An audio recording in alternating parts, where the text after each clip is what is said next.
Bonjour, c'est Cryptoly, j'espère que vous allez bien en ce jeudi 9 novembre 2023, c'est avec plaisir qu'on se retrouve aujourd'hui pour parler crypto, pour parler BTC. On se réveille dans le vert, ça fait du bien et on va expliquer pourquoi et jusqu'où on peut aller.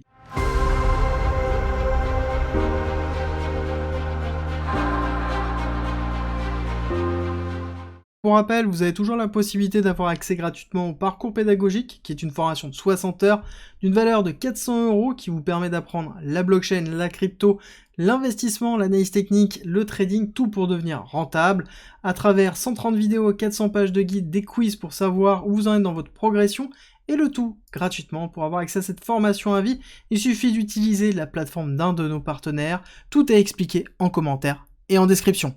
On va commencer par une nouvelle de Bloomberg qui a été rapportée par Cointelegraph dans lequel on aurait une fenêtre de quelques jours pour valider les 12 ETF spot Bitcoin et ça commencerait aujourd'hui jusqu'au 17 novembre. Globalement, la SEC aurait quelques jours pour pouvoir valider l'ensemble des ETF sans qu'il y en ait un qui soit reporté. Et là, on est vraiment sur un cooled, parce que c'est vraiment une possibilité dans laquelle on pourrait avoir cette validation. Et là, on part sur une nouvelle d'analyste basée sur Bloomberg, dans lequel, dans tous les cas, ils expliquent que même si ce n'est pas validé maintenant, il y a 90% de chances que ce soit validé d'ici le 10 janvier, et ça explique une partie de l'accélération haussière que l'on a actuellement. C'est un renforcement du FOMO actuel, autour principalement de la validation des ETF spot, qui est le narratif que l'on a déjà depuis un certain temps. À côté, nous avons la SEC qui est en train d'ouvrir les discussions avec Grayscale pour le passage de leur trust en ETF, chose qui avait été refusée maintes et maintes fois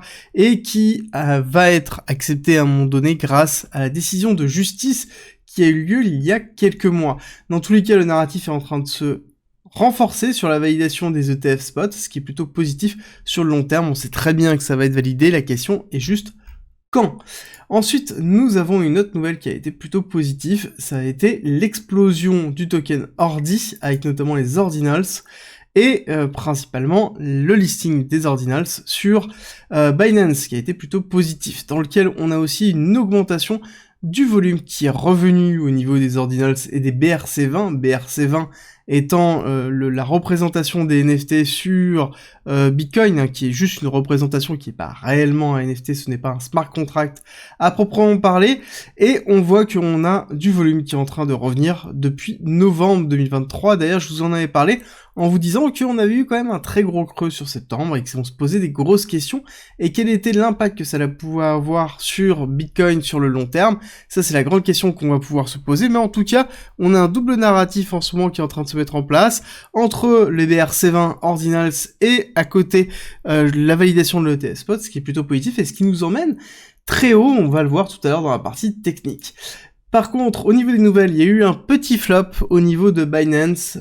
qui est un flop sans en être un, mais en tout cas, beaucoup de personnes attendaient plus qu'un simple wallet, mais le gros teasing que l'on avait eu qui transformerait l'accessibilité et la mass adoption auprès de milliards de personnes, bah c'était un wallet. Bon, en même temps, c'est à peu près logique. C'est un wallet MPC, donc ça veut dire que vous n'avez pas besoin de retenir votre seed phrase. La seed phrase est découpée en 3 parties, une partie qui est stockée sur votre téléphone, une partie qui est stockée sur Binance et une autre partie qui est stockée sur votre cloud par exemple, et il faut 2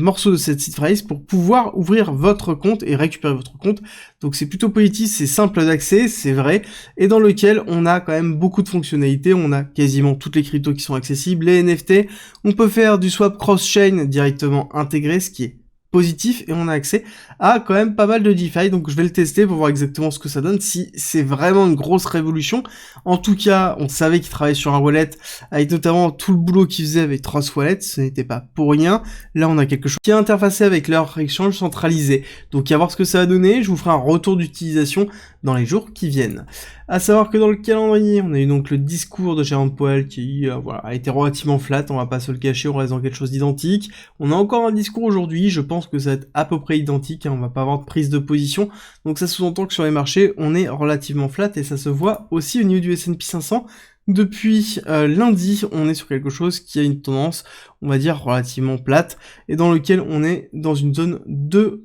latéralisation pour justement consolider l'accélération haussière. La question qu'on va se poser, c'est est-ce qu'on va arriver sous une forme de round dans lequel on va faire une cassure pour retester et ensuite soit faire une cassure baissière, soit valider l'accélération haussière, ou est-ce qu'on va faire juste une petite latéralisation pour aller finir notre retest qu'on a en tête déjà depuis un certain temps de 4430 pour voir est-ce qu'on le casse et qu'on consolide au-dessus. À ce moment-là, on aura un signal qui sera très bullish, soit à ce moment-là, on fait tout simplement un renforcement des liquidités, voire une petite mèche pour prendre les liquidités, on consolide en dessous, et à ce moment-là, on aura un mouvement qui sera plutôt baissier pour aller chercher un retest des 4100, 4150, et voir où on se situe, à savoir qu'on a déjà atteint une grosse partie de notre target dans la continuité baissière. À côté, on a l'indice dollar qui, quant à lui, n'arrive pas à passer justement ce retest bearish. On le voit bien que là, on a bien la bougie qui a été entièrement ravalée, et encore une fois, on a clôturé en dessous. Donc ça veut dire que là, on a vraiment un niveau clé très fort, et tant qu'on n'aura pas un changement de décision, bah malheureusement, on restera bloqué dans cette zone-là sur une forme d'indécision. En tout cas, l'indécision, elle est pas du côté du pétrole. On valide bien la cassure baissière et on arrive dans une zone importante entre 76 et 75. Pour moi, là, on va devoir jouer un rebond effectif ici, parce qu'on arrive vraiment dans la zone critique. Donc là, on devrait avoir quelque chose qui devrait s'effectuer comme ça. Soit on repart, on reteste ici, et on fait quelque chose comme ça, une zone de ranging, soit on casse haussier, on reteste, et on irait potentiellement retester les 80$, et ensuite on statuera, est-ce qu'on sera dans une continuité baissière, ici, avec un renforcement des 75-70$, ou est-ce qu'on va retester les 88$ que l'on attend aussi ici, parce que, pour rappel, plus on va descendre, plus ça va être compliqué pour les pays de l'OPEP, plus on est en haut, plus c'est compliqué pour les pays qui ne sont pas OPEP, donc qui n'ont pas accès en fait à du carburant et à du pétrole facilement, dans lequel on a la possibilité d'une augmentation de l'inflation. En tout cas, la cassure baissière ici, validée, du pétrole est plutôt positif sur l'inflation du monde entier, dans lequel on risque d'avoir justement des très très bons chiffres sur le dernier trimestre 2023, ce qui sera positif sur l'ensemble des marchés. Au niveau du BTC, on a continué à pousser. Vous avez compris que le narratif est toujours en place, on a un double narratif entre les BRC20 ordinals et actuellement la validation des ETF spot, étant qu'on a un retour de nouvelles, forcément on a une accélération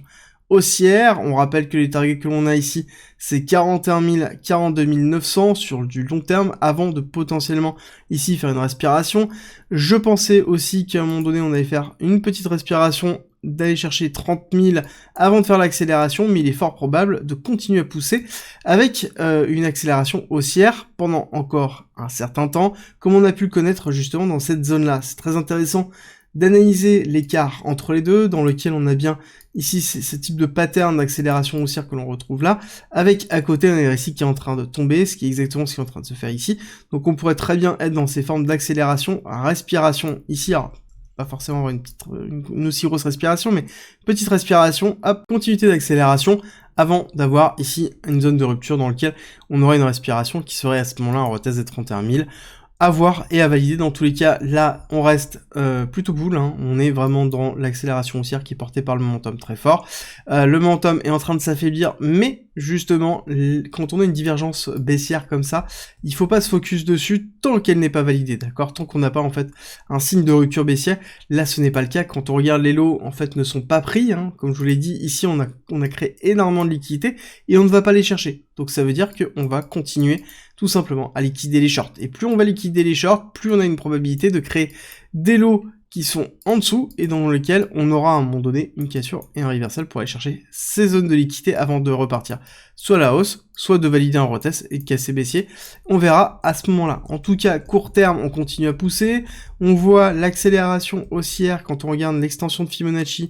de l'impulsion ici sur le retracement qu'on a effectué. On voit qu'on est allé chercher le 1 et le 1,1 avec une surextension sur les 2,618. Je pense qu'il est fort probable d'aller chercher les 1,618 d'extension de Fibonacci pour ce niveau-là à 37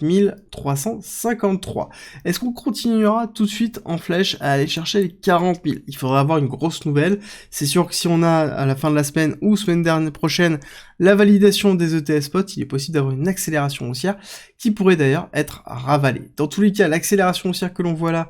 c'est simple, on se retrouve sur une réaccélération de la dominance du BTC, donc c'est un mouvement qui est porté majoritairement et uniquement par le BTC, et dans lequel on est en train de redrainer une partie des liquidités. Et ça se voit très bien ici sur Ethereum, sur BTC, où on voit bien que la petite accélération est en train de retourner, faire un retest. Je suis toujours dans l'optique d'avoir ici un retest au niveau des 0,4 avant de pouvoir repartir, et pour moi, quand on aura une accélération de cette paire-là, ce sera vraiment le moment où il faudra switcher potentiellement sur les altcoins, dans lequel on risque d'avoir un transfert des liquidités, étant donné que on a souvent un transfert des liquidités lorsqu'on a une forme de latéralisation du BTC comme on a pu le connaître sur les derniers jours, et quand on a une accélération, on se retrouve sur les altcoins avec quelque chose qui latéralise ou qui est sur une accélération bien moindre que celle du BTC. Au niveau des liquidations, on a toujours continué à liquider le haut, toujours la chasse aux shorts, tant qu'on n'a pas liquidé la totalité des shorts, tant qu'on a encore des shorteurs agressifs, on continuera à pousser et à renforcer les liquidités ici longues. Surtout qu'on voit qu'on a un marché au niveau des CVD, donc on a le CVD spot et CVD perp,